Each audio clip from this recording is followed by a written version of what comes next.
Jokowi ini kan oleh pendapat publik dia sudah berhasil mengikat leher dari sejumlah ketua umum partai di pagar istana.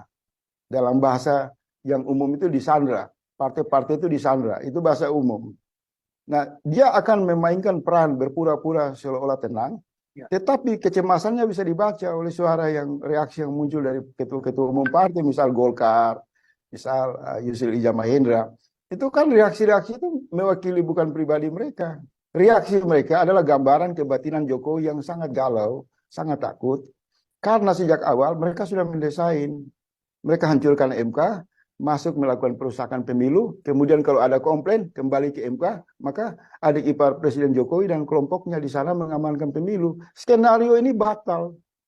Tiba-tiba terjadi belokan tajam dari keinginan rakyat dan 5 partai untuk menggunakan hak konstitusi di DPR dalam rangka membuka ruang yang lebih luas, ruang yang lebih terang, yang dapat mengancam posisi Jokowi.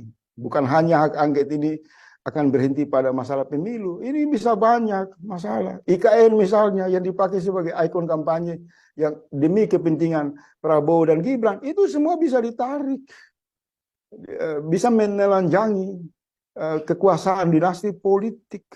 Maka jangan pernah mengatakan topeng depan Jokowi itu terlihat tenang dan santai. Tapi lihatlah wajah lain orang-orang yang disandra oleh Jokowi itu disuruh marah untuk menentang hak angket. Padahal tujuan hak angket itu kan bagus dalam bernegara. Kalau mereka berdiri sebagai negarawan, berdiri sebagai orang-orang yang menentang pencurian suara, kejahatan di dalam bernegara, maka panggilan hak angket itu adalah kumpulan dari orang-orang baik yang tujuannya untuk kepentingan memajukan bangsa dan negara. Karena apa? Hak angket itu akan membuka sisi gelap yang disembunyikan dalam permufakatan jahat, dalam kebijakan, dalam proses, dalam sistem. Nah, jadi kalau Yusril, Erlangga bereaksi, publik menangkap reaksi mereka gambaran orang baik. Itu tidak terjadi pada era SBY. Ketika hak angket senturi dimunculkan, tidak berani ada satu partai pun yang berdiri melawan hak angket. Karena mereka sadar kalau mereka menentang hak angket dalam kasus senturi, maka mereka distigmakan oleh publik sebagai penjahat kejahatan korupsi. Nah, ini kan ada kejahatan pemilu, penyalahgunaan kekuasaan, korupsi yang begitu besar terlihat mengintervensi pemilu. Terus ada keinginan rakyat, keinginan partai politik membongkar ini demi tujuan cita-cita yang bagus. Tiba-tiba Yusril, Erlangga, dan beberapa tokoh di lingkaran istana kebakaran jenggot mewakili Jokowi untuk melawan, maka publik sudah bisa menyimpulkan peran mereka sebagai penjahat di dalam demokrasi. Biasanya kan mereka walaupun afiliasi politik mendukung Prabowo dan Gibran, tapi mereka juga tampil sebagai orang-orang jujur dengan jiwa besar, dengan sikap negarawan untuk mendorong hak angket. Karena itu tidak memberi keuntungan kepada siapapun, individu dan kelompok manapun. Hak angket tujuannya untuk kepentingan bangsa dan negara. Di mana kepentingan pribadi? Nggak ada. Karena dia akan membongkar semua akar-akar masalah yang tersembunyi. Jadi jangan pernah mengatakan Jokowi seolah-olah tenang, nggak. Dia mengkonsumsi obat tenang.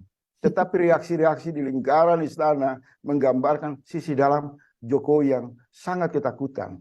Kalau itu istrinya bisa dipanggil, Gibran bisa dipanggil, Kaisang bisa dipanggil, adik iparnya bisa dipanggil, Bobi bisa dipanggil, dan hampir dipastikan semua komposisi inti dari keluarga dinasti politik Jokowi terlibat dalam cawe-cawe politik di pemilu ini. Semua berpotensi diseret ke hak angket dan dipertanyakan di ruang publik secara terbuka. Apa tidak meleleh itu mereka?